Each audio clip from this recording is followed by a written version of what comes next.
കുട്ടികളുടെയൊക്കെ diaper എങ്ങനെ dispose ചെയ്യാന്നുള്ളായിരുന്നു ഏറ്റവും വലിയ തലവേദന കേട്ടോ.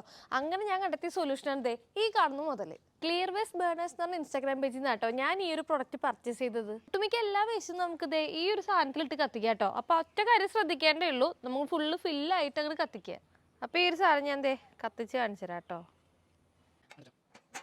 ഇത്രയും കവർ ചെയ്തിരിക്കുന്ന ഈ ഒരു സാധനം എങ്ങനെ കത്തുന്നുള്ള എനിക്ക് നിങ്ങളെപ്പോലെ തന്നെ സംശയം ഉണ്ടായിരുന്നു കേട്ടോ. അതെ, ഈ പുറത്ത് കാണുന്ന സാധനങ്ങൾ ഇതിന്റെ എയറും ഉള്ളിലേക്ക് സക്ക് ചെയ്തിട്ടാട്ടോ ഇങ്ങനെ കത്തുന്നത്. ഇത് നമുക്ക് വേറെ ഫ്യൂവലോ കാര്യങ്ങളോ ഒന്നും തന്നെ യൂസ് ചെയ്യേണ്ട ആവശ്യമില്ല കേട്ടോ. ഇതിന്റെ ഉള്ളിൽ എന്തായെന്നുള്ളത് ജസ്റ്റ് ഒന്ന് നോക്കിയേക്കാം. ഇതാണ് ഇവിടുത്തെ അവസ്ഥ കേട്ടോ. ഇത്ര അടിപൊളിയായിട്ടാട്ടോ കത്തുന്നത്. ഏകദേശം 400 ഡിഗ്രി ടെമ്പറേച്ചറിലാട്ടോ ഇതിൻ്റെ ഉള്ളിൽ കിടന്ന സാധനങ്ങൾ കത്തുന്നത്. അതുകൊണ്ട് തന്നെ ഏകദേശം ഒരു 10-15 മിനിറ്റിനുള്ളിൽ എല്ലാം തന്നെ കത്തിച്ചാമ്പലാവും കേട്ടോ. മാത്രമല്ല ഇതിന് പുകയോ സ്മെല്ലോ കാര്യങ്ങളോ ഒന്നും തന്നെ ഇല്ല. അപ്പം നമ്മൾ ഈ കത്തിച്ച വേസ്റ്റ് എന്താ അവസ്ഥ എന്നുള്ളത് നമുക്ക് താഴെ തുറന്നു നോക്കാം. ഇത്രയുള്ള ചാരായിട്ടാണ് ഈ വേസ്റ്റ് മാറിയിരിക്കുന്നത്. പല റേറ്റിലും മോഡലിലും ഈ ഒരു പ്രൊഡക്റ്റ് അവൈലബിൾ ആണ്. അപ്പോൾ ഒരു കോൺടാക്ട് ഡീറ്റെയിൽസും കാര്യങ്ങളൊക്കെ ഞാൻ താഴെ കൊടുക്കുന്നുണ്ട്. നമ്മുടെ എല്ലാവരും വീട്ടിലും മസ്റ്റ് ആയിട്ട് വേണ്ട ഒരു സാധനമായിട്ടത്. അപ്പോൾ ചെക്കൗട്ട് ചെയ്യാം.